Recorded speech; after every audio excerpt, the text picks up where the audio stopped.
Écoutez, je suis très heureux de me retrouver à nouveau devant vous pour vous parler cette fois non pas de la liberté et de l'orientation. Je vous ai un petit peu angoissé la dernière fois en vous rappelant que vous alliez a priori décéder. On va essayer d'être sur des sujets un petit peu plus joyeux, un petit peu plus heureux. Et ces sujets, enfin aujourd'hui, c'est le sujet de l'amour et de l'amitié. Oui, alors, c'est vrai. Je tiens à dire une chose, c'est que lorsque tu es intervenant en philosophie sur la question de l'amour et de l'amitié, ça fait cucul à praloche. C'est-à-dire que personne ne te prend au sérieux. Tu as beau dire, voilà, j'ai fait un doctorat de philosophie, voilà, 8 ans de philo, etc. Je vais vous parler d'amour. Là, clairement, les gens ne te prennent pas au sérieux. Pourquoi Parce que, paradoxalement, vous pensez savoir ce que je vais vous dire.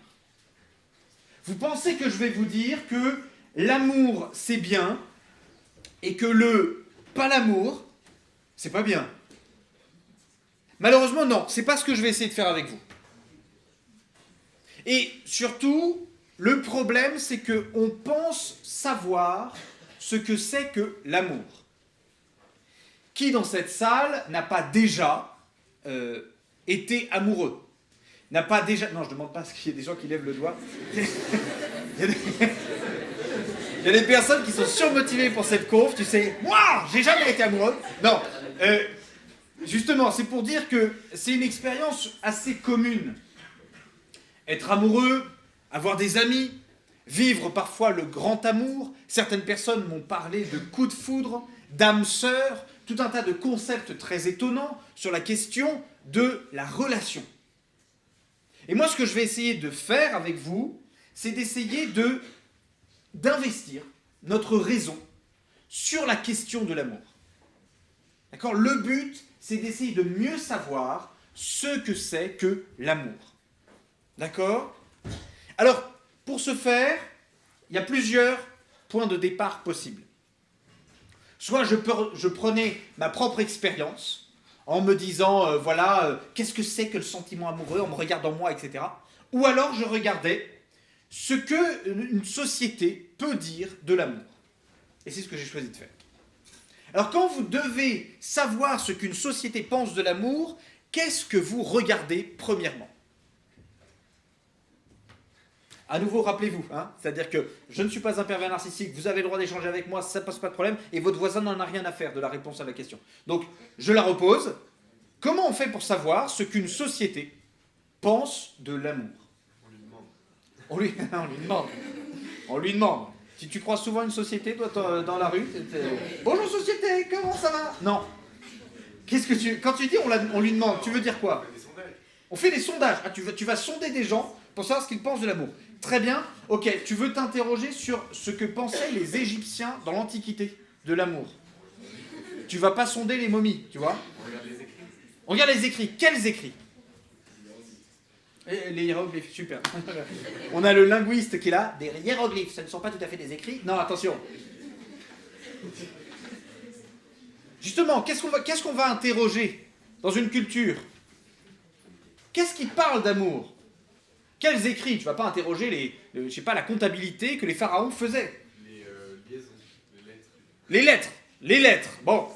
Alors parfois, les lettres, c'est pas forcément trop en rapport avec l'amour. Qu'est-ce qui parle de l'amour le plus souvent ? Oui. La poésie. La poésie. Alors super. C'est vrai que c'est un des thèmes récurrents de la poésie. L'amour, c'est-à-dire qu'on a la nature, Dieu, l'amour. De manière plus générale, c'est l'art que tu vas interroger. Quels sont les arts qui dominent dans notre société actuelle ? Ouais. La chanson, la musique de manière générale. Parce que, voilà, j'ai entendu le rap tout à l'heure, exactement. Mais voilà, c'est la musique. Et quoi d'autre ? Le cinéma, super. Les deux arts qui dominent notre société, c'est le cinéma. Alors, qu'est-ce que j'ai fait ? Je me suis amusé à prendre les musiques du top 50 2022 pour essayer de savoir c'est que notre société pense de l'amour. Un, deux, c'est bon. Alors, non pas a cappella, je ne vais pas vous la chanter, je vais vous faire d'abord deviner. Oh, oh, oh. Attention, la première.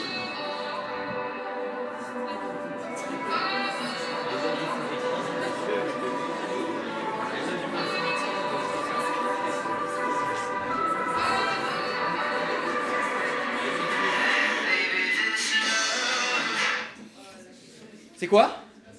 Infinity de James Young. Personne ne connaît son nom à ce gars. Tu sais, le gars, tout le monde connaît sa musique, mais tout le monde s'en fout en fait de qui c'est. Alors, quand on regarde les paroles, je ne vais pas vous faire l'affront de vous parler anglais. Je vais vous faire une traduction directe. Quand on regarde les paroles, c'est assez intéressant de ce que cela nous dit de l'amour. La première, je ferai n'importe quoi pour être ton amour ou ton sacrifice.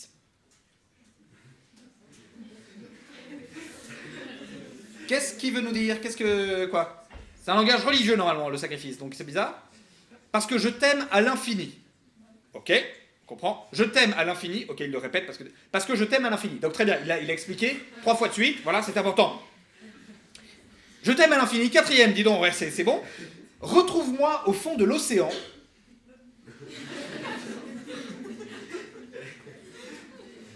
Ça devient glauque. D'un coup, ça devient glauque. Où le temps est figé, où tout l'univers est ouvert, tu sens qu'il y a un chichon qui est pas loin, en vrai, hein, au moment de l'écriture, tu sens que c'est pas évident. L'amour n'est pas aléatoire, nous sommes choisis, nous pourrions porter la même couronne, continuez à ralentir votre cœur, oh, nous sommes les dieux maintenant. Parce que je t'aime à l'infini. Alors, bon, au-delà de l'aspect délire intellectuel que l'on a, on a réellement une conception de l'amour dans notre société qui est à la fois divin et à la fois morbide. C'est-à-dire que ça nous emmène à un sommet et en même temps, ça nous bute. Et c'est très paradoxal parce que notre société, je vous ai pris des musiques qui sont symptomatiques, hein, je n'ai pas pris au hasard, c'est-à-dire qu'il y a beaucoup de musiques qui, justement, parlent de ça. Du fait que l'amour semble nous accomplir et nous faire être comme des dieux, et en même temps que l'amour va conduire à notre mort. Parce que l'amour semble dangereux. Alors, on va continuer. Hein?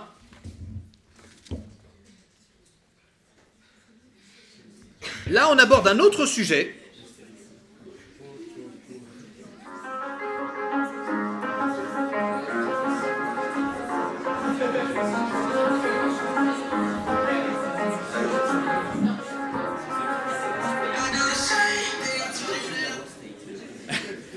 Alors, le problème de ces musiques, je ne vous cache pas, c'est qu'elles restent toutes dans la tête. Voilà. Alors là, c'est quoi? De qui? Et Justin Bieber, s'il te plaît, quand même, parce que c'est lui la tête d'affiche. Hein. Ok. Alors lui, il commence déjà par dire visiblement, il parle à la personne qu'il aime, et il commence déjà à lui peindre un tableau un peu bizarre. J'ai fait la même chose, je t'ai dit que je ne le ferai jamais. Et dommage. Je t'ai dit que j'avais changé, même quand je savais que je ne pourrais jamais le faire. Ok? Il y a une super ambiance, visiblement. Hein? C'est un mec qui a confiance en lui, vous voyez. J'ai besoin... Je sais que je ne peux trouver personne d'aussi compréhensif, d'aussi bon que toi. J'ai besoin que tu restes. J'ai besoin que tu restes. Ok. Bon, après, quand on comprend un petit peu la musique, on se rend compte que cette personne, visiblement, est un alcoolique et n'arrive pas à s'en sortir, et que l'autre est sa béquille. Et vous allez voir que dans la relation amoureuse de notre société, on envisage l'autre comme notre béquille affective. C'est-à-dire que sans l'autre, je ne suis pas bien, je ne suis pas heureux, je suis même malheureux, je suis même peut-être mauvais. L'autre vient me rejoindre, vient me combler dans mes manques affectifs. J'ai besoin de l'autre. Donc vous voyez, d'un côté, on a l'éloge de l'amour divin qui me conduit peut-être à la mort, c'est-à-dire je vais en mourir de cette affaire, et de l'autre côté, on a l'amour social béquille. Et il y a des personnes qui vont déclencher des relations amoureuses, qui vont entraîner des relations amoureuses parce qu'elles en ont besoin. Vous savez, vous connaissez peut-être des personnes, je ne veux pas savoir de nom, qui ne peut pas s'empêcher de sortir avec quelqu'un. Elle quitte une relation, il quitte une relation, paf, la semaine d'après, il y a quelqu'un d'autre. Chut, je ne veux pas savoir. La relation béquille. Alors, vous allez me dire, oui, mais monsieur, le problème, c'est que vous regardez du côté anglo-saxon. Or, je vous demande, s'il vous plaît, de regarder du côté français. Parce qu'on est la langue de Molière. Et donc, on sait parler d'amour, nous. Alors, j'ai pris vraiment ce qui arrivait au sommet du top 50, hein.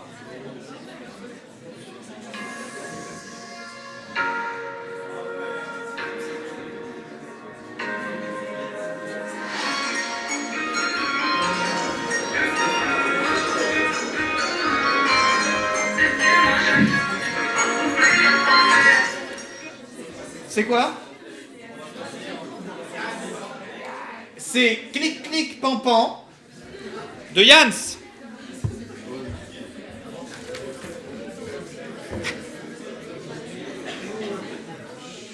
Alors, vous n'êtes pas cool parce que clairement, quand j'ai dû préparer cette conférence, cette musique, elle m'est restée 3 semaines dans la tête. Et j'étais... Et ça fait clic, clic, clic, pan, pan, pan. Alors, on va... Attention. T'es la plus belle des étoiles. Oh. Parmi les autres, je vois que toi. Oh, oh, oh, oh. Si tu te sens seul, dis-moi. Il reste une place auprès de moi. Vous vous rendez compte du retournement de situation? Le mec, visiblement, c'est lui qui a peut-être envie des trucs comme ça, et il lui dit, t'es la plus belle des étoiles, etc. Normalement, tu devrais dire, est-ce qu'il y a une place à côté de toi, j'ai envie d'y être et tout. Il dit, si tu te sens seul, il y a une petite place à côté de moi, là, tu peux t'y mettre, voilà, c'est bien. Les projecteurs sur toi, c'est fou comme tu brilles dans le noir. Oui, d'accord. T'es la plus belle mademoiselle, comment j'aurais fait pour pas te voir? Bon, très bien, ça c'est des évidences, c'est super. Et ça fait clic. Clic, clic. Pan, pan, pan. Je braque ton petit cœur. Ma chérie, t'es trop séduisante. Non, t'as dit la poésie tout à l'heure, c'est bien, on y est là. T'étais mon chouchou. Ah, ça d'accord. Je sais pas ce qui s'est passé. Oh merde. Attendez, on n'a pas compris l'histoire. Je croyais que c'était un gars qui séduisait quelqu'un d'autre, mais pas du tout. C'est un gars qui s'est fait larguer. Alors attendez. Je repense à toi chaque jour. J'aimerais recoller ce qui est cassé.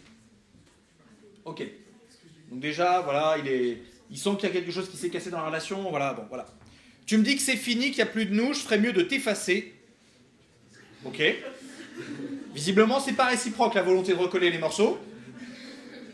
Je sais pas à quoi tu joues, mais je peux pas oublier le passé. Libre à toi. Ça n'engage pas l'autre, tu vois. C'est bon, ne mens pas, t'es plus du tout comme avant. Attends. Mais le mec est fou en fait. Qu'est-ce qui se passe? C'est-à-dire que, évidemment que la nana elle est plus comme avant, c'est-à-dire qu'elle veut plus de la relation. Donc voilà. Je sais pas ce qui se passe, je te reconnais pas. Je sais que parfois je suis con. Ah. Moment de lucidité. Mais je reste premier dans ton cœur. Dommage. Il y avait un moment de lucidité d'un coup, et là, non.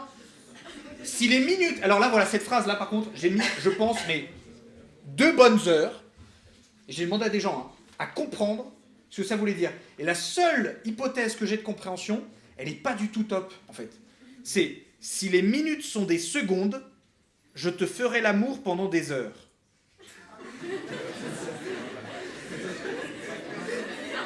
Et donc, quand t'es un petit peu matheux, ça veut dire que, en fait, c'est très très court.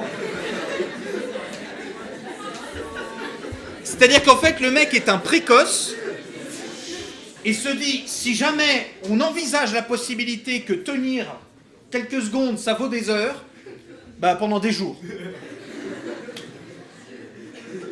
Et en fait, là, vous voyez, c'est présent quasiment dans tout le rap français. Qui parle d'amour. Non, pas la précocité. Le fait que mon désir doit entraîner le désir de l'autre. C'est parce que je suis amoureux que l'autre doit être amoureux. Et en plus, quand c'est moi qui merde dans la relation, c'est à l'autre de me pardonner. Ce n'est pas à moi réellement de m'amender, et même si je m'amende, pourquoi pas, l'autre aura une obligation de me pardonner. S'il ne le fait pas, c'est un méchant. Et ça, vous voyez, c'est une approche narcissique de l'amour. C'est moi le centre. Et je ne vous parlerai pas de de tous les raps où finalement le mec finit, on comprend que le mec nous dit « Je t'ai trompé 15 fois avec une autre, mais c'est toi que j'aime, pourquoi tu me rejettes ?» Tu sais, il y a un moment où tu te dis « Mais ça va pas !» Et vous voyez, donc d'un côté on a l'amour divin qui est morbide, on a l'amour béquille, et là on a l'amour narcissique qui fait que mon désir doit devenir la norme pour toi. Alors je voulais terminer par une que j'aime bien.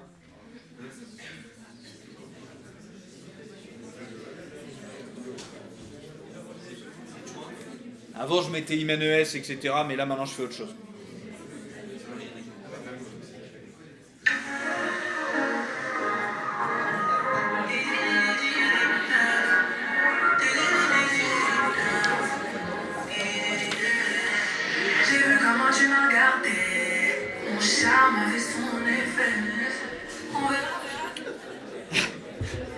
Ça c'est quoi? Ayana Kamura, c'est quoi? Dégaine. Rien que le titre de la chanson, tu te dis qu'est-ce qui va se passer. Bon, alors, Aya parle la première. Tu vois plus les autres quand je suis dans les parages. Par mes formes, toi t'es envoûté. Ah carrément. Par mes formes, je te fais une danse hypnotique. Tu t'en fous des autres, tu me dis fais-moi câlin. Quoi? Fais-moi câlin? Mais il a 3 ans, il fait quoi? Qu'est-ce qui s'est passé? Fais-moi câlin! Qu'est-ce qui se passe? Qui parle comme ça dans la vraie vie? Fais-moi câlin! Il n'y a personne. Genre t'imagines en boîte là, fais-moi câlin! Ça va pas du tout. Taille mannequin sans forcer, donc là elle t'annonce clairement qu'elle bouffe comme une... voilà, et que ça reste normal, tout va bien. T'as kiffé la dégaine, Et là, t'as un gars qui se ramène, t'es pas prêt pour tout ce qu'il va dire. Attention, je déclare une flamme qui effrayera les pompiers. Non, là il y a un peu plus de poésie déjà que dans clic clic pan pan pan, c'est pas mal. Mais il t'annonce réellement la couleur. J'ai cœur de pirate toujours sur le chantier. Ça devient chaud quand tu comprends plus. Le mec tente une métaphore. Cœur de pirate, soit ça veut dire qu'il renvoie à la chanteuse Cœur de pirate, ce que je suppose pas, soit il renvoie au fait que c'est un aventurier pirate. Qu'est-ce que fout le chantier là-dedans? Tu te dis pas dès que tu vois un gars avec un casque jaune, toi t'es un pirate toi mon gars, non? Tu sais, la moula, j'en connais les dangers. Irruption de la thune, d'un coup, et là le mec va vouloir te faire un CV. Attention, ton mec rêve de faire le million, moi ça fait des années que je l'ai fait. Ok? Je suis un millionnaire, d'accord? Allô?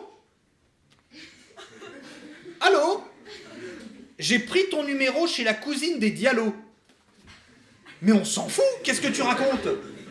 Quelle importance cette info a là actuellement? En quoi ça effraie les pompiers? Qu'est-ce qui se passe? Elle a dit que t'as un Joe. Ah non, c'est pas bien ça. Elle a dit que t'as un Joe, mais que tu préfères les salauds. Aya. Et alors là, il t'annonce la couleur. T'aimeras me détester. Oh, je te ferai du sale. Je vais pas te respecter. Le mec sait se vendre, hein. Attention, slalom entre tes hanches. Ah, c'est classe. Parce qu'on suppose peut-être, mais on ne sait pas. Peut-être que Aya a des obstacles entre les hanches et qu'il faut faire un petit slalom, tu vois. C'est possible, c'est possible. Je suis en charisme et derrière t'as Aya qui dit « T'es malade again, t'es malade again ». C'est une ambiance géniale. Alors ensuite, il t'explique un truc pour pas être censuré. Machin dans le machin plein de salive. J'adore. On va se sextaper. Le mec est clair. Il est cash. Mais en fait, cette musique-là, je peux vous assurer, cette musique-là, c'est pas la pire. Clairement, c'est pas la pire. Dans la musique française, pour tout ce qui est séduction, vous voyez, dans 30 ans, quand les gens voudront regarder ce qu'on pensait de l'amour, ils regarderont ce genre de musique, et ils se rendront compte qu'il y avait un espèce d'impératif projeté sur vous, mesdemoiselles, d'être des objets de convoitise. C'est-à-dire qu'il faut déclencher le désir. T'es malade again. Tu vois, et une espèce de pression. C'est-à-dire qu'il faut que tu sois une bonasse en chien, tu vois. Et le mec à côté, en face, il faut que ce soit un espèce de gars un peu bestial, qui a de la thune. Et donc, toi, t'es une énorme michto en face, parce que voilà. Il a de la thune et il va devoir essayer de montrer que c'est un mâle alpha. Donc, musique. Petit bilan musical. Amour divin, ça nous accomplit et en même temps ça peut nous tuer. La béquille, l'amour narcissique et en plus, toi t'es une michto séductrice et moi je suis un mec en chien. C'est super, c'est génial, vive l'amour. Quand on regarde à présent du côté du cinéma, alors avant ce que je faisais c'est que je prenais les films qui sortaient ou les séries qui sortaient sur le moment. En fait, je vais vous dire, 30 secondes. En fait, je vais vous dire, ça, c'est tout le temps la même chose. Donc le cinéma, je vais vous prendre Hollywood quand ils produisent des films, ils visent deux catégories de public quand ils parlent d'amour. Ils visent le public kawaii, un peu fragile, et le public bourrin qui aime bien qu'on mette un peu d'amour, mais pas trop. D'accord ? Donc je vais vous prendre d'abord l'aspect kawaii fragile. Tu prends un nul, une nulle. Tu vas prendre une nulle. Une nulle selon Hollywood, c'est quoi? C'est une femme qui est plutôt jolie mais qui ne se met pas en valeur, donc on voit pas trop qu'elle est jolie. Elle n'a pas réussi au niveau professionnel, résultat elle travaille dans le sous-sol d'un building, elle s'occupe des photocopies qui pourtant la photocopieuse est à l'étage, donc vraiment c'est le rat des pâquerettes. Elle est entourée, ses seuls amis, ce sont ce que Hollywood appelle des geeks qui ne correspondent à rien dans la réalité. C'est-à-dire que ce sont des geeks, c'est-à-dire que dans l'esprit d'Hollywood, ce sont des gens qui ne vivent que par écran. Voilà. Ça n'existe pas. Ne t'inquiète pas, ça n'existe pas, c'est une caricature. Donc vas-y, elle s'appelle Brenda. Brenda. Allez, je vais faire Brenda. Brenda. Alors Brenda, elle pense au suicide, parce qu'elle a raté sa vie. Et là, elle est en train de remonter les escaliers pour aller faire des photocopies. Et là, d'un coup... Et là, tu as une main qui arrive en contre-champ pour essayer de l'aider. Et là, c'est Jason. Brenda, Jason. Et Jason, c'est qui? C'est le fils du patron de la boîte. Et là, qu'est-ce qui se passe? Elle vient sans l'avoir regardé, elle l'a percuté. Résultat, son jus d'orange à lui s'est renversé sur toute sa chemise. Donc elle a fait « Oh, pardon, j'ai ça, je suis désolé, qu'est-ce qu'il fait ?» Et lui « Oh, mais qui es-tu, petit oiseau tombé du nid, qu'est-ce qui se passe ?» S'ensuit 45 minutes de film où il ne se passe rien. Il se passe rien, il se passe des trucs. Ils vont ensemble à une fête foraine. Mais c'est pas un film d'horreur, c'est-à-dire que t'as pas quelqu'un au milieu d'un manège qui dit Ta mère est morte !» Pas ce genre de truc, tu vois. Il peut se passer des trucs, attends, pardon, si, parce qu'il faut que tu prennes en otage le cœur du spectateur. Donc, elle va l'emmener, lui, dans sa famille à elle. Donc il se retrouve en plein milieu du Texas, dans une route, sous la pluie. La voiture tombe en panne, il pleut des cordes, ils sortent les valises s'ouvrent, tout tombe dans la boue. Alors résultat, il court vers la maison, il toque à la maison. La porte s'ouvre, c'est Jason qui est devant. Là, il y a un labrador qui tombe dessus. Qu'est-ce que c'est que ça? C'est Bobby, mon labrador. Laisse tomber, voilà. Là, il y a le papa de Brenda qui est derrière, un vieux monsieur barbu, un peu petit, chemise, vous savez, canadienne, et qui lui dit « entrez donc, vous êtes trempés, oh là là. Jason, je vais vous passer une chemise de mon fils qui est par ailleurs décédé. » Oui, parce qu'on apprend que Brenda avait un frère qui a fait l'armée, qui est mort, et résultat, elle ne s'attache plus à personne, parce que malheureusement, elle a donné son cœur et à ce frère qui l'a déçu, en fait, tout simplement, en décédant. Ce qui est un peu débile, mais voilà. Et lui, Jason, il va l'emmener, elle, dans sa maison à lui. Donc là, tu es dans un manoir en plein milieu de Manhattan, 20 hectares de parc, ce qui est absurde, hein, voilà. Et là, tu cherches les parents, mais tu ne les trouves pas.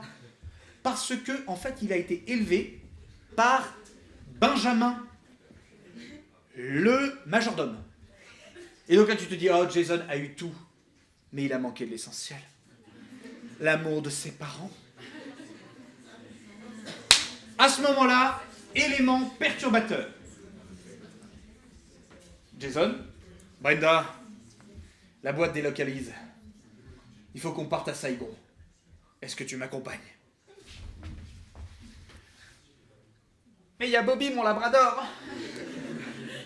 Pars sans moi, Jason, je ne peux pas t'accompagner. Et lui, il part direction l'aéroport, elle part direction ses amis geeks, hein, voilà. Et donc, elle est en train de pleurer au milieu de ses amis. Oh mon Dieu, c'est la merde, et là, t'en as un, parmi les amis, qui a une idée. Elle te surprend, toi, spectateur, tu vois. Brenda, je crois que t'es en train de faire une connerie. C'est l'homme de ta vie. Accompagne-le. Et là, Brenda, mais oui, bien sûr! Elle court direction l'aéroport, elle arrive à l'aéroport, et là, la douane disparaît. Tu n'as plus de douane, tu sais que toi on t'emmerde pour n'importe quoi, on fait faire passer 4 passages et tout. Là non, là elle passe comme ça, il n'y a personne qui l'arrête. Oui, parce qu'en fait il y a un passeport. Ok, she's in love, yes, you can pass, go, go. Toi, on te fait suer pour attendre un bus qui te fait aller du terminal à l'avion. Pour faire 12 mètres, hein, tu pourrais le faire à pied. Mais on te fait attendre. Elle court à côté d'un avion qui est en train de décoller sur les voies devant un réacteur. Les lois de la physique sont parfaitement respectées, tout se passe bien. Elle fait Jason! Jason! Jason est dans l'avion. Déjà, il est du bon côté de l'avion pour la voir, parce que sinon, le film se serait arrêté. Hein, voilà. Et il est en train de parler avec une mamie à côté. Et la mamie, il lui dit « Oh là, je suis en train de faire une bêtise, c'est la femme de ma vie. » Voilà, comme si c'était ça qui te préoccupait au moment où un avion décolle. Et là, la mamie lui dit « Mais qu'est-ce qui se passe là-bas ?» Là, il regarde dans le hublot, il voit, évidemment, Brenda. Voilà. « Arrêtez cet avion !» Et qu'est-ce qu'ils font? Ils arrêtent l'avion. Et les spectateurs, les passagers, ils applaudissent. Toi, tu sais, quand le T3 a 5 minutes de retard et que t'as un débilos qui est en train de parler avec le chauffeur pour essayer de négocier pour passer comme ça, et tu sais que Madame Bonamour va t'accueillir en te disant que de toute manière t'es à la bourre, il a beau te dire je suis amoureux, mais tu t'en fous complètement. Alors imagine que eux, ils sont en train de flinguer le trafic aérien mondial. Mais tout va bien, tout le monde applaudit, c'est super. Lui, il arrive à descendre de l'avion, tu ne sais pas comment. Hein. Il doit y avoir une trappe que personne ne connaît, sauf les gens qui sont amoureux. Là, ils arrivent. Oh, Brenda, oh, Jason. Brenda, je reste ici avec toi. Non, Jason, nous partons ensemble et nous emmènerons Bobby avec nous. Et nous élèverons des lamas à Saigon et ce sera super. Et là, le film s'arrête. Et toi, tu dis, ah, peut-être que ça m'arrivera. Bah non. Toi, ton histoire, elle s'est arrêtée au moment où tu as renversé le jus d'orange sur ton patron. T'étais viré, directement, voilà. chômage, fini, voilà, ta vie était terminée. Et oui, en fait, ce que nous vend Hollywood à ce moment-là, c'est un amour cucul-à-praloche qui n'existe pas et qui nous encourage dans une histoire d'amour complètement idéalisée. C'est-à-dire qu'il n'y a pas de musique dans les événements importants de ta vie. T'as personne qui te court avec un violoncelle derrière. Tu sais. Non, non. Toi, ce qui se passe dans ta vie, c'est sobre. Quand tu pleures dans ta vie, c'est pas une petite larme qui coule. Tu sais qu'il fait oh, mon Dieu. T'as de la mort de partout et tout, c'est ignoble. Et tu remarqueras que la plupart de ces films s'arrêtent au moment où les personnes se mettent ensemble. C'est une pub. Ta vie est merdique? Essaye l'amour. C'est une pub. Ça n'est pas réel. Et tu ne vois pas ce que c'est que l'amour véritable. L'amour qui va peut-être te demander des renoncements, des exigences. Qui va devoir affronter des tensions, des fatigues. Donc ça, c'était l'amour kawaii. L'amour bourrin, c'est un peu plus rapide. Alors, l'amour bourrin, c'est-à-dire les films dans lesquels tu mets un petit peu d'amour. Tu prends... Je vais vous le faire en schématique, c'est plus simple à comprendre. Tu prends un espion qui doit sauver la couronne d'Angleterre. Ou le monde, hein, pour les Américains, la couronne d'Angleterre et le monde, c'est la même chose. Et ça, c'est le début du film, ça, c'est la fin du film.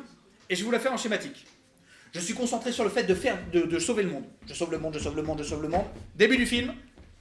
Pah! Ça, ce schéma veut dire on baise, d'accord? Je sauve le monde, je sauve le monde, je sauve le monde, je sauve le monde. Milieu du film. Paix! C'était la méchante. Oh merde. Bon allez, je sauve le monde, je sauve le monde, je sauve le monde. Ah, c'était la gentille, c'était super. Et toi, tu considères que tout va bien, c'est normal. Tu te dis, il a sauvé le monde, c'est super. Et tu prends n'importe quoi, tu prends toutes les séries actuelles, où tu as de la baise n'importe quand, où même tous les personnages vont finir par coucher ensemble, tu sais pas pourquoi. Tu sais, en fonction des saisons, lui, il va coucher, ah d'accord, et lui, il va coucher, ah d'accord. Et toi, tu considères que c'est normal, tu sais, tu te dis, bon, bah, ouais... T'as des gens, tu sais, qui arrivent à me vendre Game of Thrones, tu sais, en me disant « Attends, c'est hyper intéressant, l'intrigue, etc. » L'intrigue. Surtout quand ils insistent sur la première saison, tu sais. La saison 1, vraiment... Mais ça, tu vois, le problème, c'est que dans la réalité, si ça se passait, si tu étais comme ça, tu serais un gros pervers. Ou une grosse... Ou...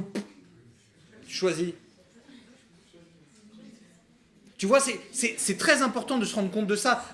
Nous, on en avait un, tu vois, qui était responsable, par exemple, du Fonds monétaire international. Il s'appelait Dominique Strauss-Kahn, DSK. Le mec s'est fait choper en train d'essayer de violer une femme de chambre aux États-Unis. Et tout le monde s'est dit « Oh là là, mon Dieu, mais quelle horreur !» En fait, on s'est rendu compte qu'il était responsable d'un réseau de proxénètes dans un hôtel, etc. Et tout va bien. Mais dans la vraie vie, tout le monde se dit « Mais c'est qui ces malades du sexe? Faut arrêter. Faut arrêter. » Et peut-être concernés. Peut-être qu'il y en a certains parmi vous qui, en fait, ne peuvent pas s'empêcher, dès qu'ils envisagent une relation, voilà, moi je pense à ma carrière, je pense à machin, et paf, d'un coup. Tu vois, tu regardes le Loup de Wall Street, par exemple, des gens qui te décrivent avec très grande précision ce qui se passe dans les milieux de traders. Les mecs ont énormément de pression, et paf, ils se font plaisir. Et en fait, c'est ça qui est intéressant, et ça rejoint ce que tu disais tout à l'heure, tu vois. Parce que tu disais que le sexe est déconnecté de l'amour. Oui, mais en même temps, on ne peut pas s'empêcher de l'associer. C'est-à-dire que tu es obligé de te dire à un moment, la personne que j'aime, eh ben, je vais quand même lui exprimer mon amour aussi dans cette dimension-là. Donc tu te rends compte que là, on s'est retrouvé avec l'amour kawaii, l'amour casse de l'emploi du temps. Alors oui, ça c'est intéressant parce que j'ai oublié de dire ça. L'amour casse d'emploi du temps. Il y a des personnes qui sont persuadées qu'on peut isoler l'amour dans une case de ma vie qui n'aura pas de répercussions sur les autres. C'est faux. Tu te fais larguer le matin, le DS qui va suivre, tu vas pas être hyper en forme. Tu es amoureux ou amoureuse, quelqu'un t'explique tous ses problèmes, tu n'auras pas forcément une énorme empathie. C'est normal. L'amour va prendre énormément de place dans ta vie. Et la plupart des personnes, il y a des personnes qui viennent me voir dans mon bureau qui me disent « Ouais, monsieur, je me suis fait larguer, mais ça va. » Mais ça va. Ou pire, « Non, mais je gère, c'est bon. » Tu gères quoi? Qu'est-ce qui se passe? Qu'est-ce que tu vas faire, en fait? C'est-à-dire quoi, gérer? Tu vas compresser tous tes sentiments à l'intérieur de toi pour que ça sorte plus? Et tu vas me faire un ulcère après? Ou tu vas faire des insomnies? Je ne sais pas si tu te rends compte. C'est une illusion de croire que c'est un événement de l'emploi du temps. Parce que ça prend tout, en fait. Malheureusement, ça capte tout de toutes tes dimensions. Et quand ça se passe bien dans ton couple, tu verras, ça se passera très bien dans ta vie. Quand ça se passe pas bien dans ton couple, ça a beau bien se passer dans ta vie, c'est compliqué à vivre. D'accord? Je reviens après sur ces questions. Vous verrez à la fin. Donc, la musique, l'amour divin, l'amour... Le cinéma, je dois vous avouer que quand j'ai terminé cette enquête-là, je me suis dit, là, je n'y vois pas plus clair du tout sur ce qu'est l'amour. Ça ne me va pas, en fait. Donc, j'ai voulu reprendre quelque chose à la base, et pour ça, je vais avoir besoin de vous. Je vais vous demander, qu'est-ce que vous aimez dans la vie? Ça va? La promotion de dépressif, il n'y a personne qui a des trucs. Ouais, si, c'est bon. Manger, très bien. Super, manger. Quoi d'autre? Ouais. Attends. Mec sort profiter, mais profiter de... Parce que si on dit profiter de quelqu'un, c'est pas... Profiter de quoi alors? Sortir... Toi? Non mais c'est très bien. Il aime juste sortir dehors avec ses amis. C'est-à-dire que là, tu vas sortir par exemple de la salle, avec tes amis, et wouh! La vie est trop bien. C'est ça? Non mais je comprends. Faire la fête avec tes amis. Allez, on va mettre ça.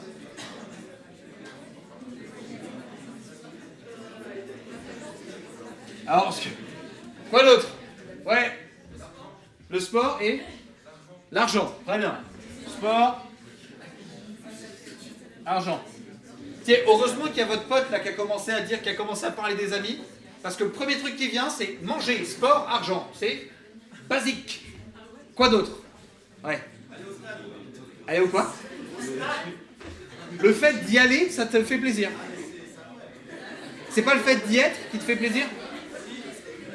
D'accord.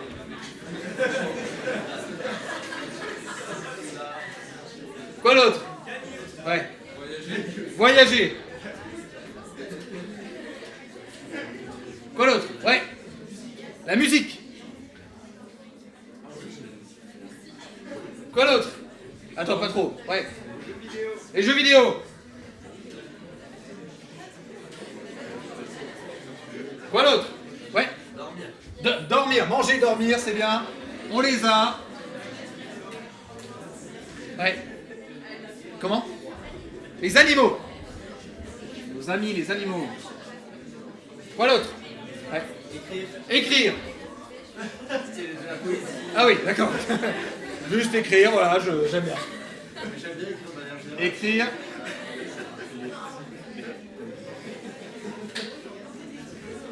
Oui. L'art, de manière générale, l'art. Quoi d'autre? Ouais. La famille, quand même. Ouais, parce que tout le monde va pas te dire oui, la famille. Tu vois, donc la famille, de temps en temps. Ouais. L'école en général et la FHS pour les droits. Ah ouais.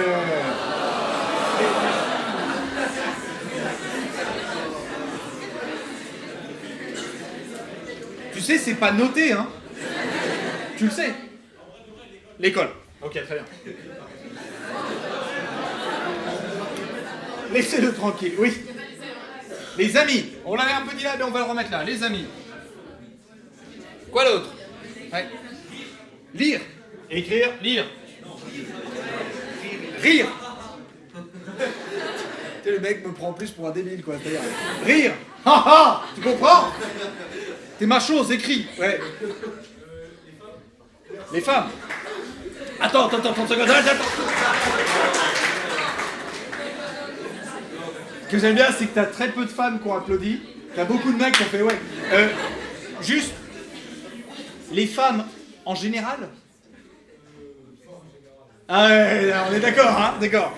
Donc les femmes qui vont me plaire, quoi. Enfin, oui, on a compris. D'accord, ok, très bien. Allez, on va mettre les femmes parce qu'on va pas, voilà. Oui. Les hommes? Les hommes. Il n'y a personne qui applaudit, vous remarquez?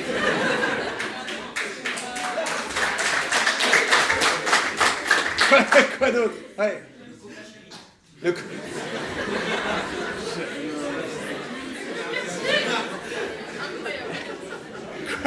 Quoi d'autre? Ah, je vais le faire parce que sinon tout le monde a... le sexe? Oui, le sexe, très bien. Non, parce que si c'est quelqu'un d'autre qui... Parce que si c'est quelqu'un, il passe pour le pervers du groupe, vaut mieux que ce soit moi, tu vois. Bon. C'est bien, on a plein de trucs que vous aimez. Bon, maintenant, je vais vous poser une question. Comment ça se fait qu'on emploie le même mot pour tous ces trucs? Qu'est-ce qu'ils ont en commun, tous ces trucs, pour qu'on emploie le même mot? C'est-à-dire l'art, le sexe, le sport, manger, la famille, les amis. Qu'est-ce qu'ils ont en commun pour que je puisse dire j'aime? Ouais. L'un des deux, choisissez. Ça mène au bonheur. Ça mène au bonheur. Qu'est-ce que tu entends par bonheur?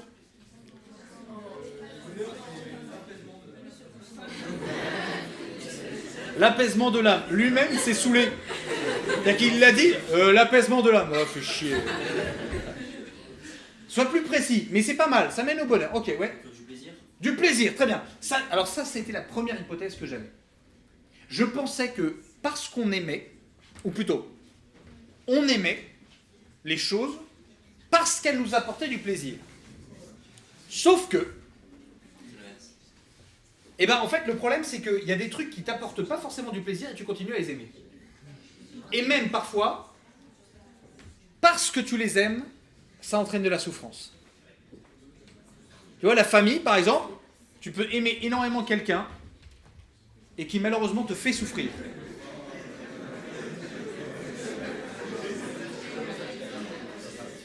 C'est pareil pour les amis, tu sais, tu as des amis qui vont venir te voir, qui vont pas te faire plaisir et pourtant tu continues à les aimer. Les gens qui viennent te voir, tu sais, en soirée, qui te disent « Là, tu te comportes vraiment comme une merde. » T'as envie de le taper un peu et en même temps, il a raison, elle a raison. Donc le plaisir, c'est pas tout à fait ça. En revanche, ce qui est vrai, c'est que toutes les choses que j'aime m'apportent un certain plaisir. Mais c'est pas parce qu'elles me font plaisir que je les aime. Pourquoi je peux les aimer? Ouais. Parce qu'elles nous permettent de rester en accord avec nous-mêmes. Elles nous permettent de rester en accord avec nous-mêmes. Non, parce que tu vas être capable d'aimer des choses inconnues qui vont te faire changer. Ouais, oui. Va dans un pays, par exemple, que tu connais pas. Tu vas pouvoir découvrir une culture qui ne te permet pas de rester en accord avec toi-même parce que tu la connaissais pas avant. Et d'un coup, il y a plein de choses qui vont se révéler et tu vas l'aimer. Ouais. Ça nous permet d'être dans un état de plénitude. De plénitude. Mais c'est pas vrai. Je comprends ce que tu dis. Mais remarque bien que tu peux aimer le sport sans que ce soit la plénitude. Tu peux aimer manger, là c'est compliqué, mais tu peux aimer manger sans que ça t'apporte une plénitude. Mais tu l'aimes. Oui, mais si on l'a pas, on est pas satisfait. Alors si tu l'as pas, ça peut te manquer. C'est vrai que ça peut te manquer, mais il y a des choses, tu les aimes alors qu'elles ne sont pas de l'ordre d'un besoin. Tu vois, enfin, il y a vraiment des trucs, l'école, t'en as pas besoin. C'est vrai. Ouais, mais c'est vrai. Tu peux pourtant l'aimer. Lire, t'en as pas besoin. Tu peux aimer. Oui. Ça nous permet d'éviter une situation désagréable. d'éviter le déplaisir. Alors, méfiez-vous de cet individu-là. Non, je plaisante. Mais heureusement que non. Heureusement que tu n'aimes pas les choses simplement parce qu'elles te font éviter le mal. Parce que sinon, en fait, ce serait très utilitaire comme rapport que tu aurais aux choses que tu aimes. Or, tu peux aimer les choses alors qu'elles t'apportent un pétard de déplaisir. Vraiment, je peux vous assurer, bon nombre de relations amoureuses, tu aimes quelqu'un et il te fait souffrir. Et pourtant, tu l'aimes, quoi. C'est-à-dire que... et justement, ce serait bien plus simple dans ta vie de ne pas l'aimer. Oui. Est-ce qu'on l'aime vraiment? Ah non, c'est une autre question, ça. En fait, c'est intéressant parce que tout à l'heure, vous avez eu une ébauche de réponse. Quand votre camarade a dit « l'école », t'as 2/3 de la salle, là, qui a fait « il déconne, qu'est-ce qui lui arrive, lui ?» Et en fait, c'est que lui, il a vu un bien dans l'école que d'autres ne voient pas. Ce que tu aimes, c'est dès lors que tu y as vu un bien. Tu ne peux pas aimer quelque chose dont tu ne vois pas le bien. Je vous donne un exemple. Quand j'avais fait cette conférence, à une époque, Joule était en top 50. Et donc j'étais arrivé, c'est parti, et j'avais commencé à tailler un peu de Joule sur les premières musiques là. Et j'avais un gars qui était venu à la fin en me disant « Monsieur, je ne peux pas vous laisser dire ça sur Joule. C'est pas possible, vous n'arrivez pas à comprendre ce que c'est. » Et il m'avait mis son casque dans les oreilles, et il m'avait dit « Écoutez ça. » Et il m'avait fait écouter 3 titres de Joule. Non. Moi, j'aimais pas plus que ça. Il m'expliquait, pourtant il me disait « Regardez, il y a le drop, il y a le machin, là, comme ça, voilà, l'ovni, machin. » Et moi, j'y arrivais pas, mais je comprenais pourquoi lui, il aimait.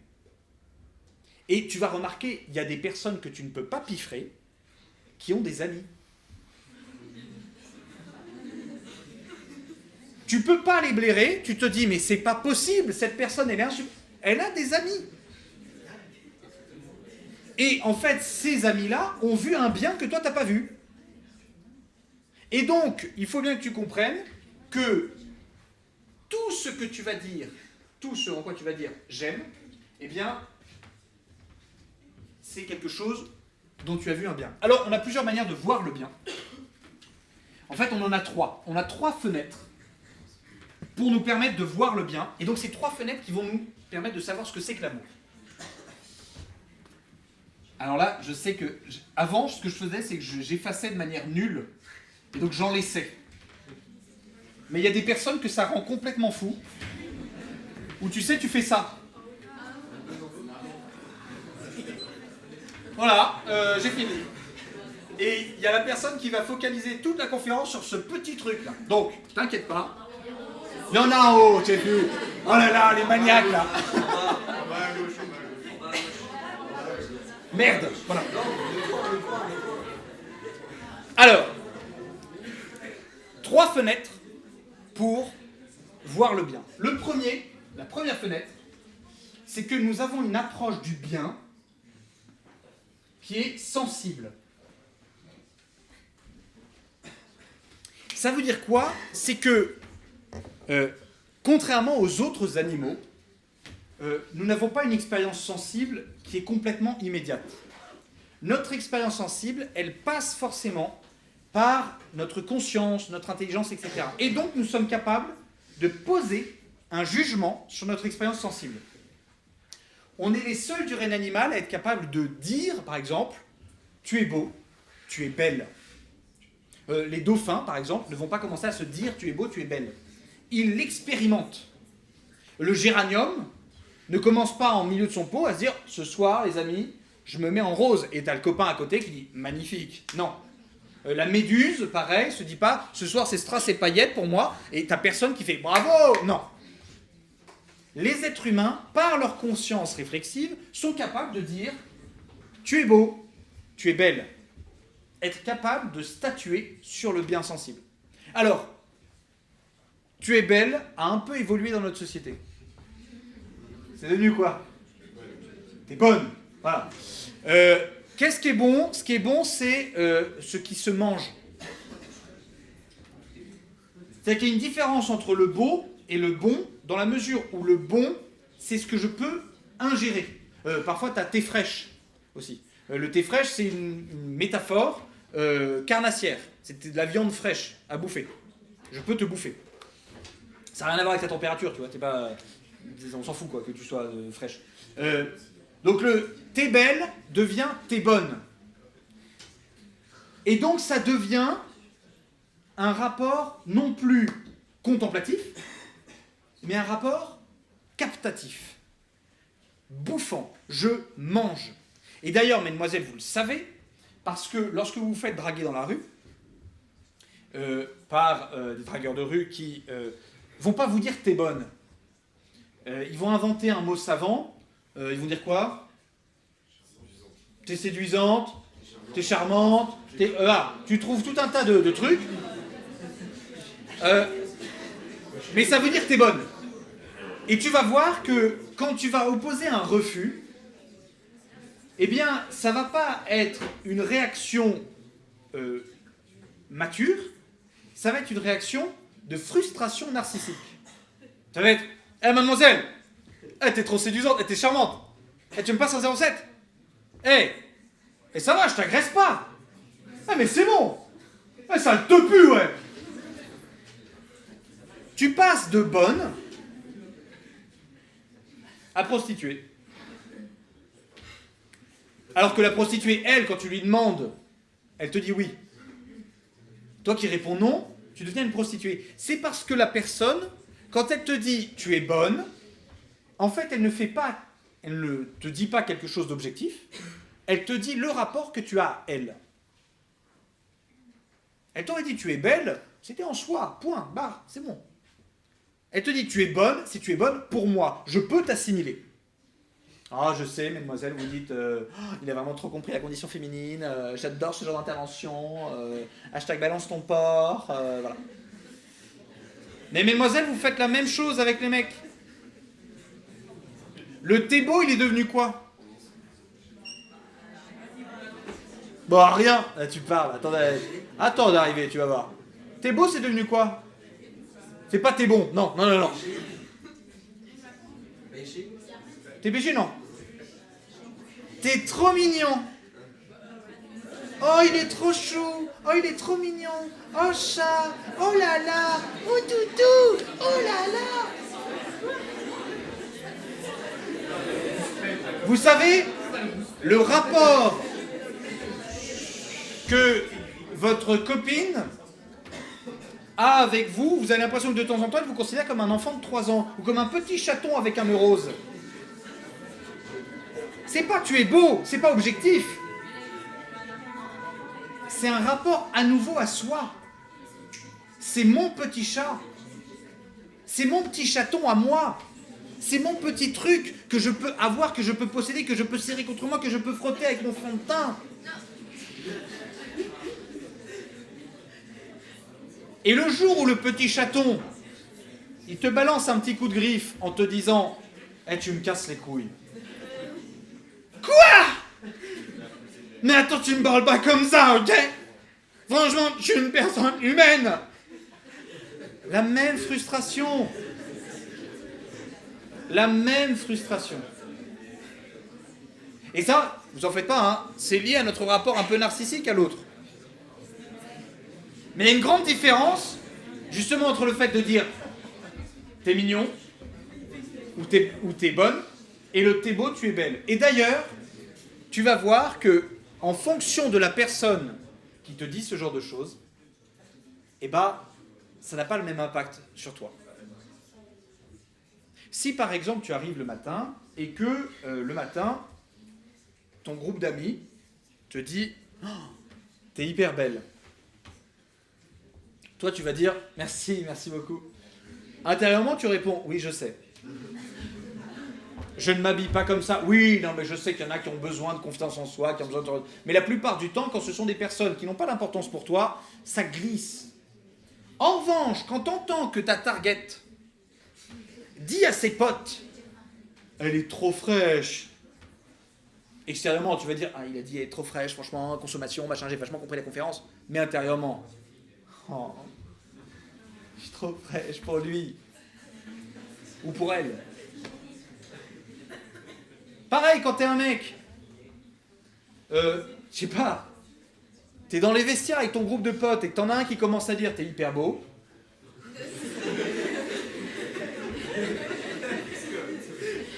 Tu vas te calmer tout de suite, Damien. Tu as le truc, tu le gardes pour toi. En revanche, quand c'est ta target qui commence à dire franchement il est trop BG, j'adore ce mec, etc. Bah ouais, je sais. C'est-à-dire que nous avons besoin d'être dits beaux ou belles par les autres. Nous en avons besoin. Ce que j'aimais bien faire quand j'étais célibataire, quand j'étais à Paris, c'est que quand il y avait une demoiselle qui était plutôt esthétiquement agréable à regarder, dans le métro, j'attendais d'être à la station où je devais sortir, et j'arrivais devant elle et je disais bonjour mademoiselle, vous êtes très très belle. Et je me barrais. Et après je chauffais un peu, tu sais, derrière, comme ça. Et là, je voyais qu'il y avait une panique. Je disais, mais qu'est-ce qui s'est passé? Pourquoi il a fait ça? Pourquoi? Mais c'est gratos! C'est gratos! Et après, t'as des comptes Instagram, merci à cet inconnu de m'avoir dit alors qu'aujourd'hui je me sentais pas bien. Tu sais, ce genre de truc, voilà. Donc ça, c'est le bien sensible. Tu as un autre bien qui est un petit peu plus subtil et qui va mettre le bazar là-dedans. C'est le bien qui est relatif à ton imagination et à ta mémoire. En fait, en fonction de ton histoire, de tes expériences, de ta culture, tu vas avoir des cases mentales, des prismes, des lunettes, qui vont faire varier la première expérience sensible que tu as. C'est-à-dire qu'il y a des personnes, par exemple, et tu vas le voir dans la classe, tu ne peux pas les piffrer et tu ne sais pas pourquoi. Ou alors des personnes, tu es vachement attiré vers elles et tu ne comprends pas pourquoi. C'est qu'il y a quelque chose de l'ordre de ton imagination, de ta représentation du monde et de ta mémoire qui est en train de s'exprimer sans que tu te le dises. Et ça vient teinter ta sensibilité. Alors ça vient le teinter de manière positive, c'est-à-dire que tu as des personnes, elles ont, tu sais, un peu de flair. Et ça, il va savoir quelles sont les personnes. Ah, cette personne-là, on peut compter sur elle. Elles sont top, elles sont hyper sympas, etc. Ou alors cette personne-là, je m'en approche pas. Je sais que je les aime pas. Et à la négative, il y a des personnes. Alors on sait par exemple que ce qui affecte beaucoup toute la dimension psychologique par rapport au bien, ça va être l'éducation. Si les personnes qui t'éduquent, tu as un très mauvais rapport avec elles, tout ce qui va les ressembler, tout ce qui va le ressembler, eh bien tu vas t'en éloigner. De la même manière, tout ce qui va, si c'est très positif avec eux, tout ce qui va leur ressembler va t'attirer. Pour aller un peu plus loin, tes expériences. Si tu as de bonnes expériences avec un certain type de personnes, eh bien, il y aura un espèce de raccourci imaginatif et mémoriel qui te dira les personnes qui lui ressemblent, j'y vais.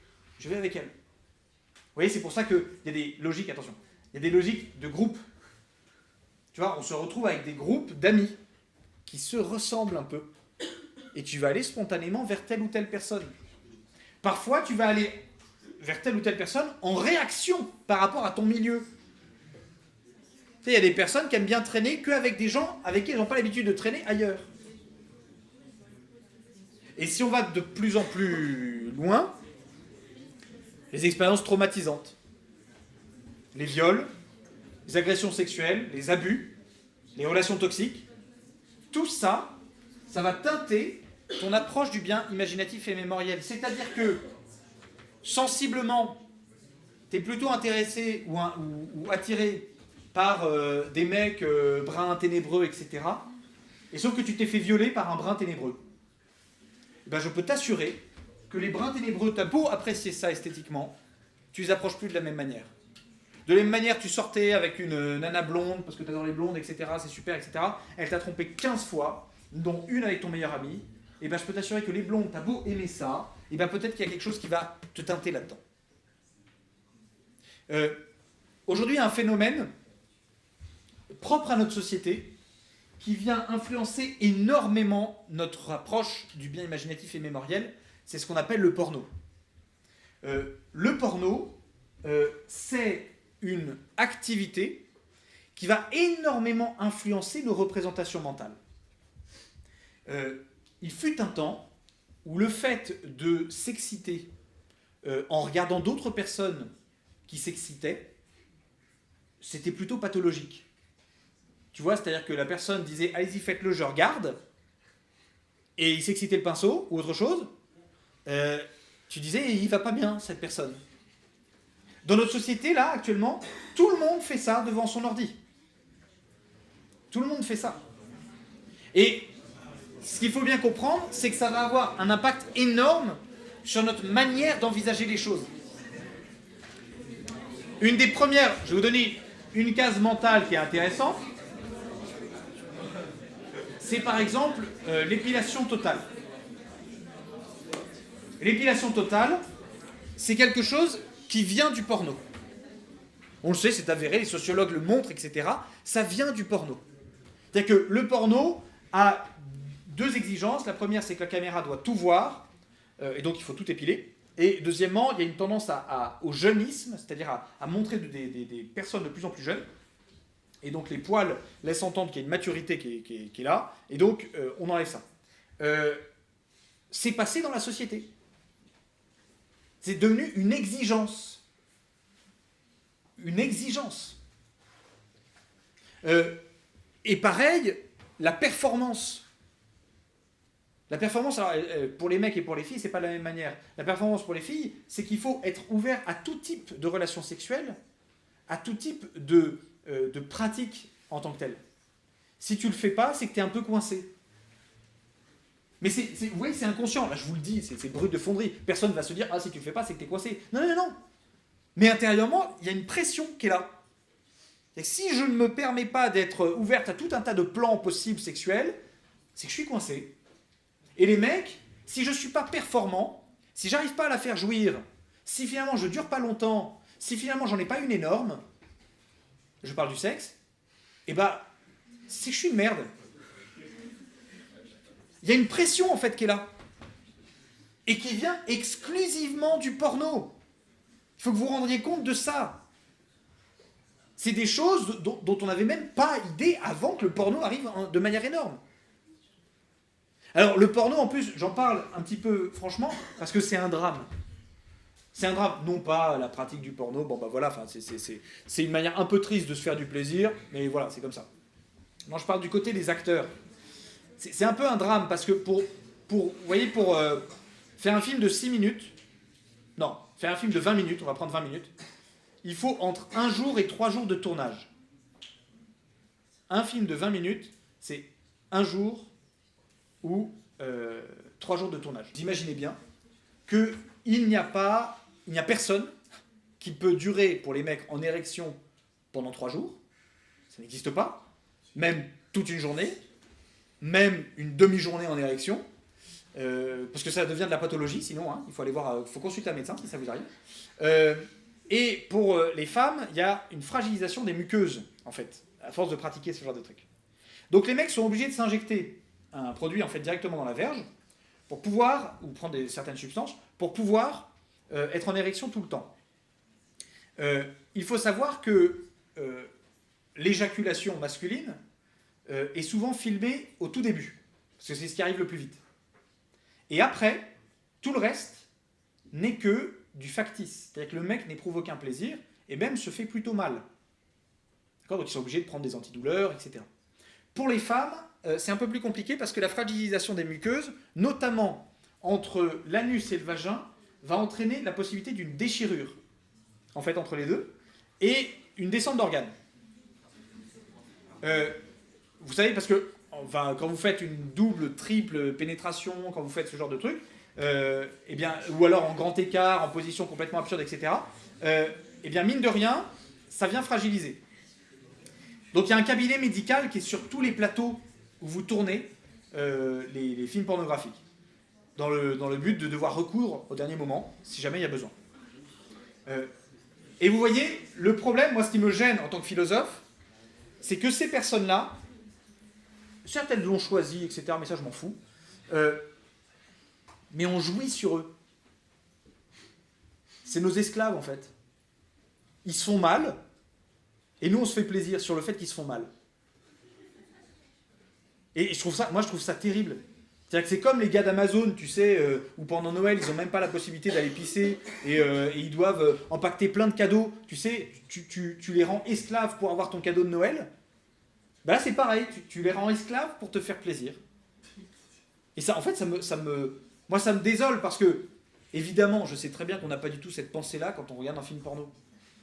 Mais une fois qu'on l'a, on se dit, attends, là, il y a un problème, quoi. Il y a un problème, il y a un souci. Quand bien même ces personnes-là l'ont choisi. Vous voyez, c'est pas parce que... Je ne suis pas du tout en train de critiquer les personnes qui choisissent cette carrière-là et tout. Ils font ce qu'ils veulent, hein, c'est très bien. Mais le concept même sociétal est embêtant, quoi. Donc ça, c'était pour vous parler un peu du bien imaginatif et mémoriel. Bon, il faut se rendre compte d'une chose, c'est que si jamais vous avez ça, eh bien, vous allez avoir ce qu'on appelle le sentiment amoureux.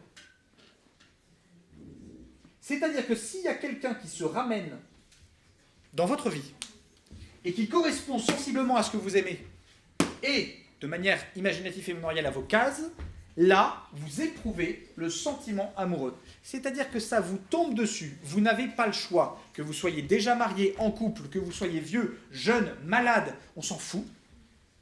Vous tombez amoureux. D'ailleurs, l'expression française est intéressante. Je tombe amoureux. Et tu te rends bien compte que tu n'as pas trop le choix dans cette histoire, quoi. Et il y a une grande différence entre le fait de dire... Ah oui, ça me fait marrer. Petite parenthèse. Quand quelqu'un vous dit « j'ai des sentiments pour toi », il ne se rend pas compte que ça ne veut rien dire. J'ai des sentiments pour toi. Le sentiment, ça peut être de la colère, du désir, de la haine, de l'espoir, de plein de sentiments. Donc la prochaine fois que quelqu'un vous dit « j'ai des sentiments pour toi », s'il vous plaît, vous lui demandez lequel. Non, faites pas ça. En vrai, faites pas ça.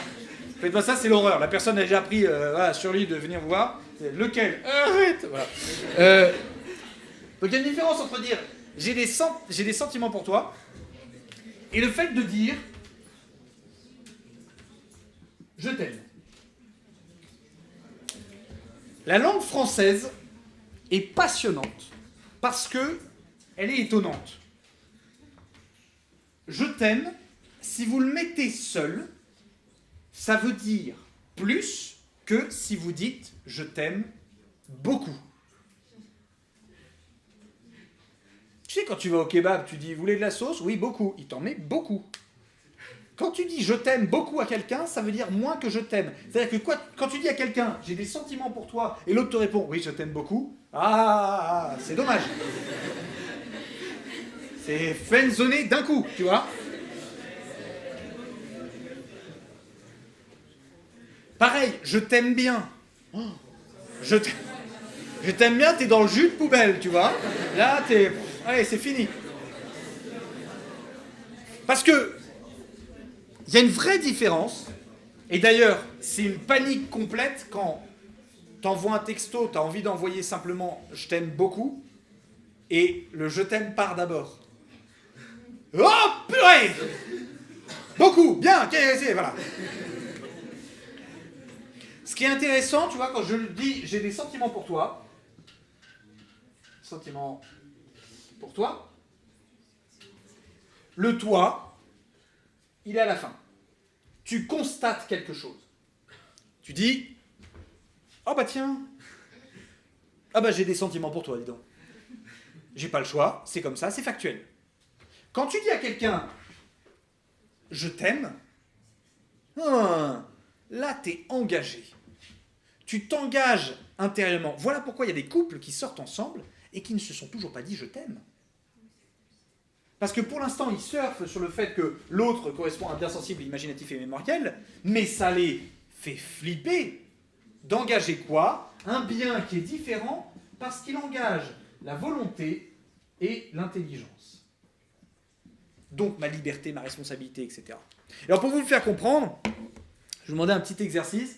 Vous allez rigoler, vous allez, voilà. Vous en faites pas, je ne vais pas vous demander de vous dire mutuellement je t'aime, etc.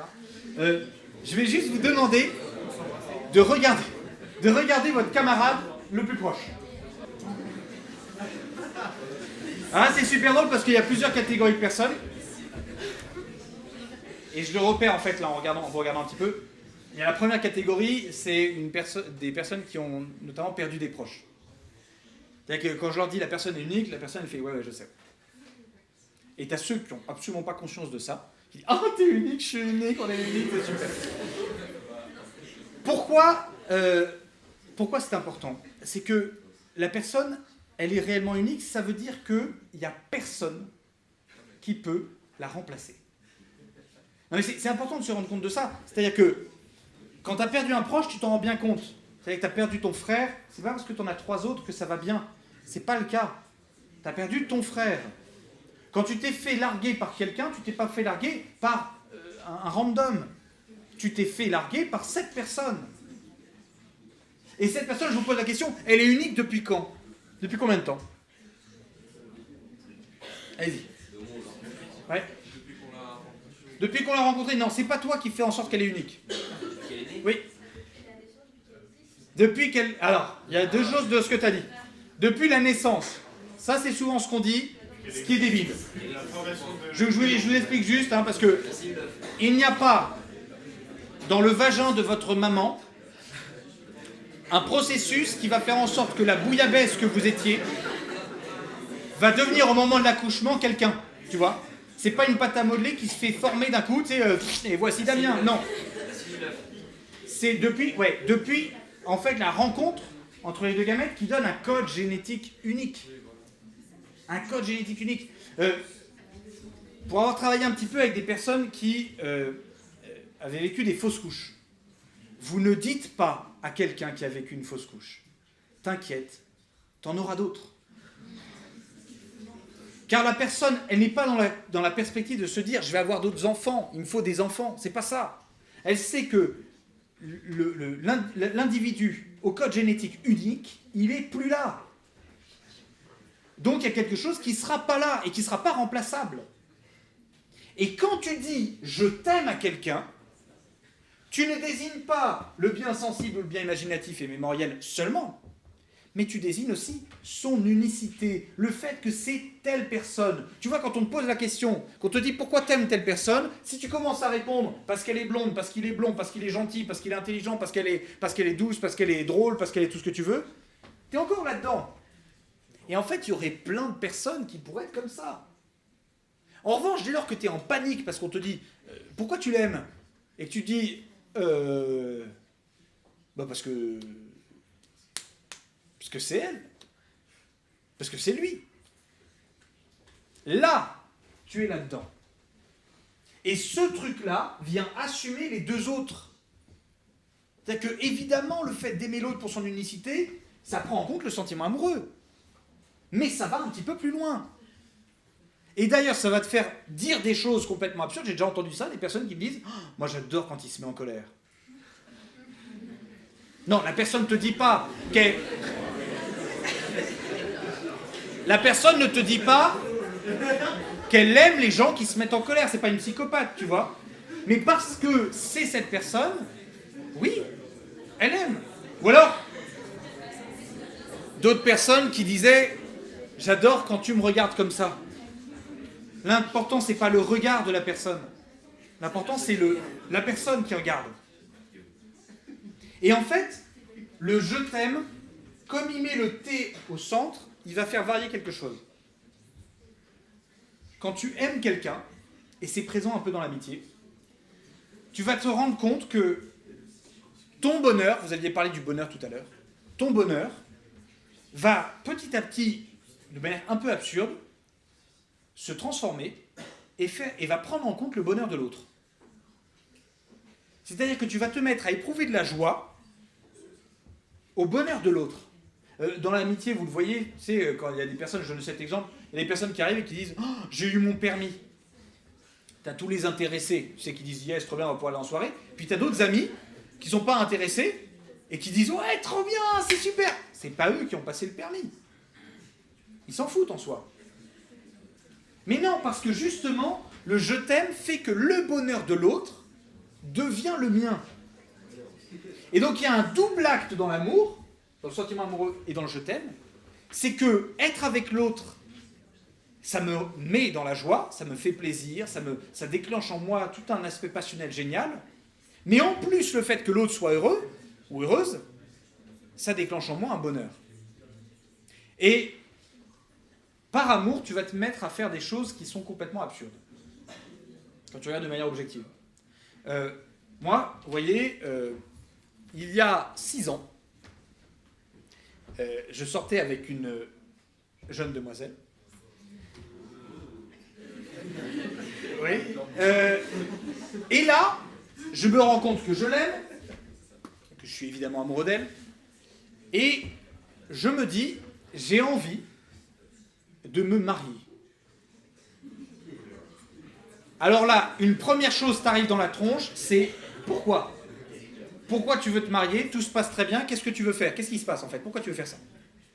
Et alors je me suis mis à réfléchir sur ce genre de truc, j'ai envie de me marier, pourquoi ? Parce que en fait j'ai envie de pouvoir lui dire réellement, je veux que toute ma vie, je fasse en sorte que tu sois heureuse et que ton bonheur soit mon bonheur, et j'ai envie que tu fasses la même chose avec moi.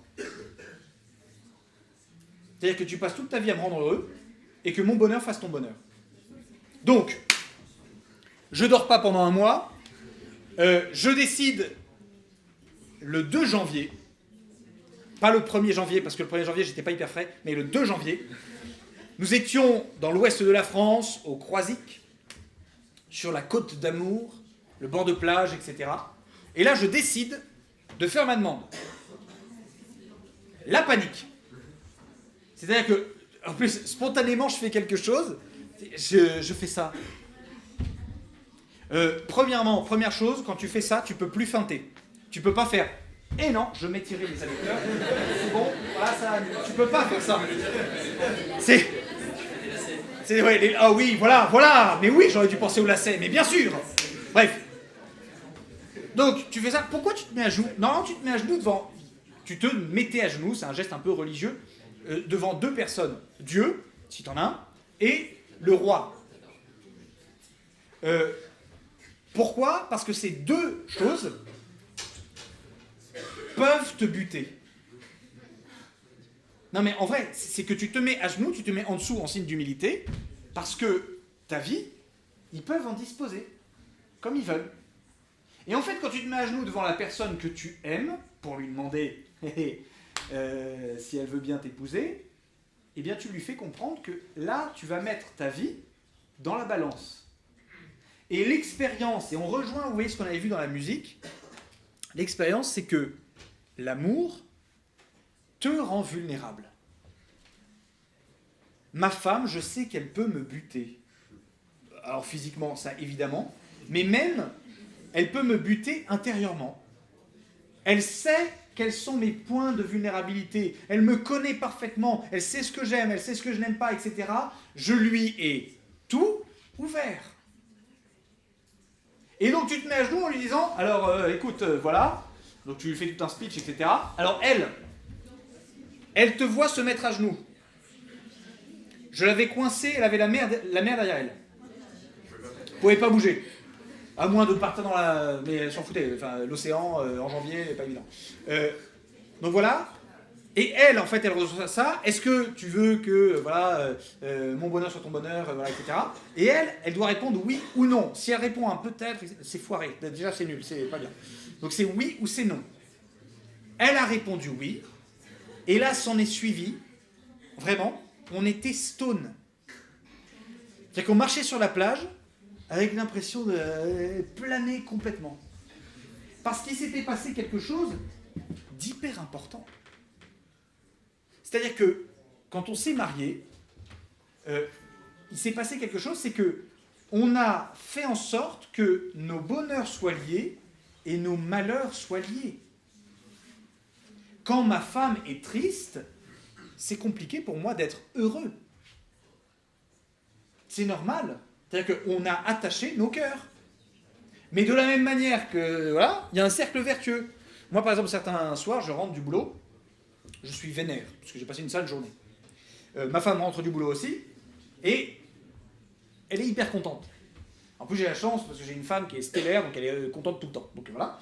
Et là, elle chantonne, elle dit « Oh là là, j'ai passé une super bonne journée, voilà, c'est super, là, la vie est trop bien, vive la vie, machin. » Et petit à petit, moi, je me mets à faire « Oui, oh, c'est sympa, la vie, oui. » Ouais, c'est cool. Puis je la vois toute heureuse, chantonner, etc. Je dis « Ouais, c'est vrai que c'est cool, voilà. » Et elle me dit « Toi, t'as passé une bonne journée ?» Je dis « Oh non, pas trop, mais c'est pas grave. C'est cool. » Et elle me dit « Ah bah si, c'est cool, je suis contente, c'est encore plus cool pour moi. Elle est encore plus heureuse. » Et moi, la voyant encore plus heureuse, je suis encore plus heureux. Je me mets à faire « Oh, c'est cool, on passe une bonne soirée, voilà, on est trop content, voilà. » Et elle, me voyant comme ça, bah, elle est encore plus contente, elle fait « Oh, il est vraiment très content, voilà. » Et moi, la voyant contente du fait qu'elle me voit content, que moi je la vois contente qu'elle me voit content, et tu vois, et ça ne s'arrête pas. Et là, je te le raconte de manière un peu drôle, mais je t'assure que c'est vrai. Quand tu te mets avec quelqu'un, quand tu aimes quelqu'un, c'est pour le bonheur, hein. C'est pas pour autre chose. Et justement, une fois que je t'ai dit ça, et ce sera mon propos de conclusion, une fois que je t'ai dit ça, c'est que il faut que tu te rendes compte, il y a une double responsabilité. Je te le dis, la société ne t'aide pas là-dedans. La première responsabilité, c'est par rapport à toi. Toi, tu as envie d'être aimé comme ça. À la fois de représenter un bien sensible, imaginatif et mémoriel, et à la fois d'être aimé pour ce que tu es, toi, unique, etc. Tu portes ça en toi. Tu n'as pas le choix, hein, c'est dans ta nature humaine, malheureusement. On est fait comme ça. Tu as ce besoin-là. Arrête les relations où tu sais qu'on va t'offrir de la merde. Et je sais que je vous dis quelque chose que personne ne vous dit, sauf vos amis qui vous voient enchaîner dans une relation, etc. Mais il y a des personnes qui viennent me voir qui me disent « Monsieur, voilà, je suis en relation avec un tel ou une telle, il est au Canada, et on ne s'est pas vu depuis 2 ans. » Et on ne s'est pas vu depuis 2 ans. Mais mon Dieu! Et pareil, des personnes qui vont me dire voilà, je suis avec quelqu'un qui est toxique, qui me manipule, qui m'utilise pour arriver à ses fins, et qui n'arrête pas de retourner voir cette personne, qui n'arrive pas à s'en sortir. Arrêtez de boire de la boue alors que vous voulez juste boire de l'eau. Et qu'il faut que vous soyez... pourquoi je vous dis ça ? C'est que ça suppose que vous vous aimiez vous. Parce que les conséquences, ça peut être terrible. J'en ai pas parlé, mais parce que j'ai pas beaucoup de temps, mais tu peux briser en toi ta capacité à tomber amoureux. Tu peux le briser. Et je suis désolé de te le dire, mais chez certaines personnes, c'est définitif. Il n'y aura plus de capacité à éprouver un sentiment amoureux. Pourquoi ? Ça peut être en raison de plein de choses. Ça peut être une tension trop grande. Une tension qui est trop grande dans le couple. Le fait d'avoir vécu des relations où ça s'engueulait en permanence, où c'était terrible. Le fait d'avoir été trompé plein de fois, ou ne serait-ce qu'une seule fois. Le fait d'avoir été utilisé pour arriver à ses fins. Le fait d'avoir été traumatisé. Ça peut casser en toi la capacité au sentiment amoureux. Tu seras toujours capable de ça. Hein. Tu seras toujours capable d'aimer les gens. Ça pose pas de problème. Mais qu'il y ait une résonance affective et sensible à l'intérieur de toi, ça peut être cassé. Et donc, il faut vraiment que vous compreniez ça. L'amour n'est pas une affaire d'enfant. C'est une affaire d'adulte. Il y en a beaucoup dans la balance, tu vois. Tu peux détruire en toi certaines dimensions. Donc ça, c'est la première chose. Il faut que tu te respectes et tu t'aimes. Donc dès que tu sens qu'il y a une relation qui ne t'apporte pas le bonheur, s'il y a une relation qui ne t'apporte pas le bonheur, stop. stop, c'est radical. Je suis désolé de vous le dire comme ça, parce que personne ne vous le dit. C'est radical. Il y a une relation qui ne t'apporte pas le bonheur, tu la stoppes. D'accord? Quand bien même l'autre, j'entends tout le temps des gens, mais je vais rendre l'autre vachement malheureux. On s'en fout. Mieux vaut que tu lui dises la vérité que de bâtir un truc sur un mensonge qui de toute manière va s'écrouler dans 2 ans. Il y a des personnes qui attendent, vous savez, qui attendent justement, vous êtes en terminale, donc qui attendent le fait que la terminale s'arrête pour dire à l'autre de toute manière on ne va pas pouvoir continuer. Pardon, mais vraiment, vous êtes méchant. Parce que vous êtes lâche. Vous n'osez pas assumer quelque chose que vous savez vrai. Et vous voyez, c'est la deuxième responsabilité, on y arrive. C'est la responsabilité par rapport aux autres. Une fois que tu repères que toi, tu as ça en toi, dis-toi que les autres ont ça en eux. Et je sais que c'est difficile. J'avais un gars qui était venu me voir après une conférence.